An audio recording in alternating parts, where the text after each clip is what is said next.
غصے اور جلد بازی میں ربیہ کا گھر سے یوں نکل جانا کیا بن جائے گا سربلند کے لیے زندگی اور موت کا کھیل؟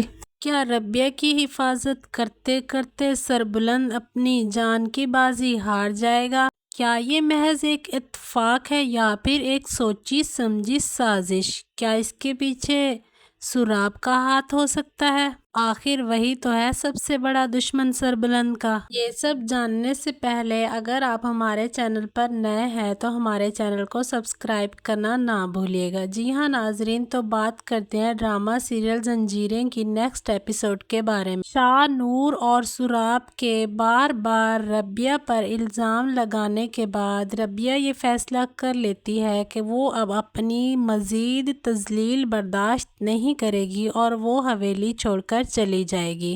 شاہ نور انتہائی غصے میں ربیہ سے مخاطب ہوتی ہے اور کہتی ہے کہ کس حق سے تم یہاں پر رہ رہی ہو؟ سربلند کے دوست کی بیوہ کی حیثیت سے یا تمہارا کوئی چکر چل رہا ہے؟ کیا تمہاری کوئی بری نیت ہے؟ آخر تم یہ حویلی چھوڑ کر چلی کیوں نہیں جاتی؟ دوسری جانب سراب بار بار ربیہ پر الزام لگاتا ہے اور کہتا ہے کہ میری بہن کی موت کی وجہ محض یہ لڑکی ہے۔ جب سے یہ اس حویلی میں آئی ہے تب سے حویلی میں کرہام مچ گیا اور اسی کی وجہ سے میری بہن کی جان چلی گئی ہے۔ اتنی ذلت اور تذلیل برداشت کرنے کے بعد ربیہ آخر حویلی سے باہر نکل جاتی ہے پہاڑوں کی طرف۔ وہ تو راستوں سے انجان ہوتی ہے، اس کو تو کوئی پتہ ہی نہیں کہ کون سا علاقہ سربلند والوں کا ہے، کون سا علاقہ ان کے دشمن کا۔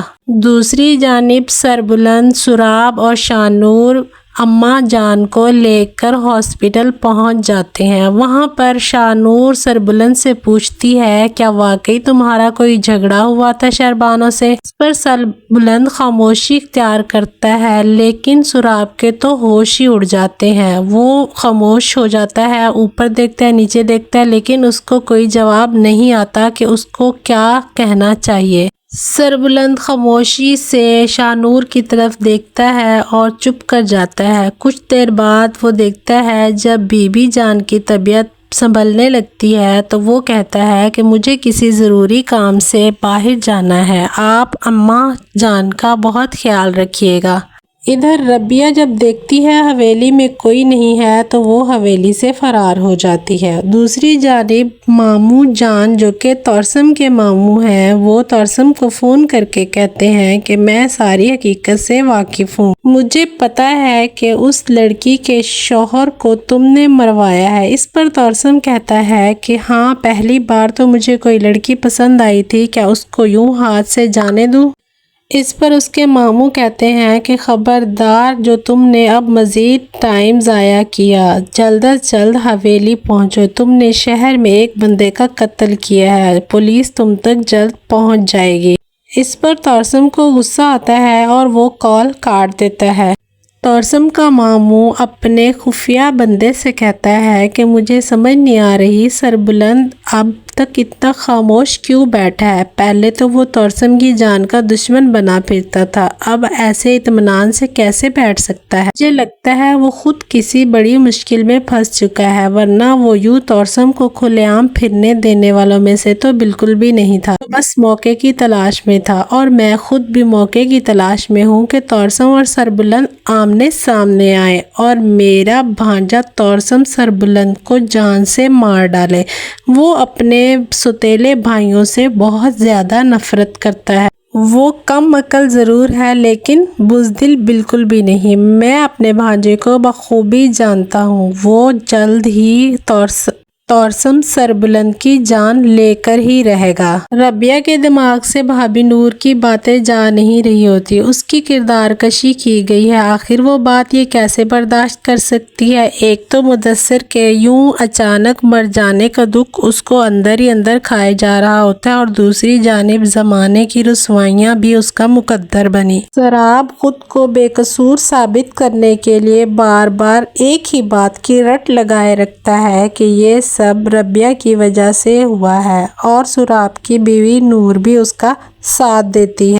اس پر سربلند کو غصہ آ جاتا ہے اور وہ کہتا ہے کہ آپ کچھ دیر کے لیے خاموش رہیں گے۔ اس کے بعد وہ ہاسپٹل سے چلا جاتا ہے بانو کو ڈھونڈنے کے لیے پہاڑوں کی طرف، لیکن وہ اس بات سے انجان ہوتا ہے کہ وہ ڈھونڈنے تو بانو کو گیا ہے لیکن ربیہ کو وہاں پر ڈھونڈ لے گا۔ اس کو نہیں معلوم کہ ربیہ حویلی چھوڑ کر جا چکی ہے، لیکن یہ خوبصورت اتفاق تو دیکھیے کہ ربیہ اس کو انہی پہاڑوں میں دوبارہ مل جائے گی۔ دشمن سے مقابلہ کر کے وہ ربیہ کو واپس گھر لے کر آ رہا ہوتا ہے۔ دوسری جانب نوکرانی شیری آ کر بھابھی نور کو بتاتی ہے کہ وہ لڑکی زرمالہ یعنی ربیہ اپنے کمرے میں نہیں ہے۔ اس پر نور غصے سے کہتی ہے کہ اس منحوس کا نام تو میرے سامنے لو ہی نہ، اس کو تو جانے ہی دو، اس کو تو یہاں سے چلے ہی جانا چاہیے تھا۔ ظاہر مطمئن نظر آنے والا سراب اندر ہی اندر اس کو اپنی بہن کی موت کا غم کھائے جا رہا ہوتا ہے اور وہ زرغون سے کہتا ہے کہ یہ لو ہتھیار اور تم مجھے کوڑے مارو۔ اس پر پہلے تو زرغون انکار کرتا ہے لیکن بعد میں وہ بھی اپنا غصہ خوب نکالتا ہے اور سراب کو زور زور سے کوڑے مارتا ہے۔ رات کا وقت ہو چکا ہوتا ہے لیکن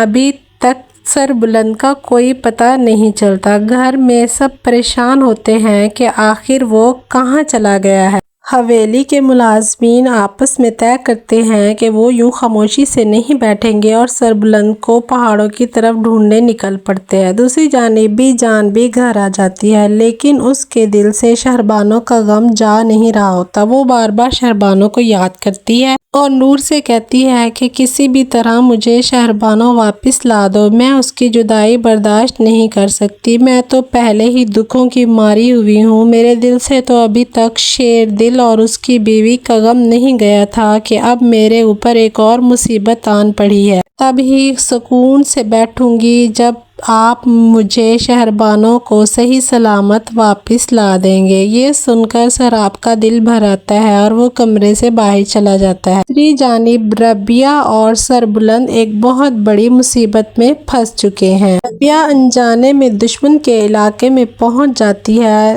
اور سربلند بھی اس کو پیچھے چلا جاتا ہے لیکن آدمی ان کو نہیں چھوڑتے، وہ بھی ان کا پیچھا کرتے ہیں اور ان کو اپنا دشمن سمجھ کر پیچھے سے فائرنگ کرتے ہیں۔ پہلے تو یہ بچ نکلتے ہیں لیکن جلد ہی وہ لوگ ان کو پکڑ لیں گے۔ دشمن کے آدمی ربیہ اور سربلند کو یرغمال بنا کر جنگل میں لے جاتے ہیں اور اپنے سردار کے پاس پیش کرتے ہیں۔ سردار بنا سوچے سمجھے سربلند پر بندوق تان دیتا ہے اور اس کو گولی مارنے لگتا ہے۔ اس سے پہلے کہ وہ فائر کرتا، پیچھے سے سربلند کے آدمی اس کو ڈھونڈتے ڈھونڈتے وہاں تک پہنچ جاتے ہیں اور فائر کرنے سے پہلے وہ فائر کر دیتے ہیں۔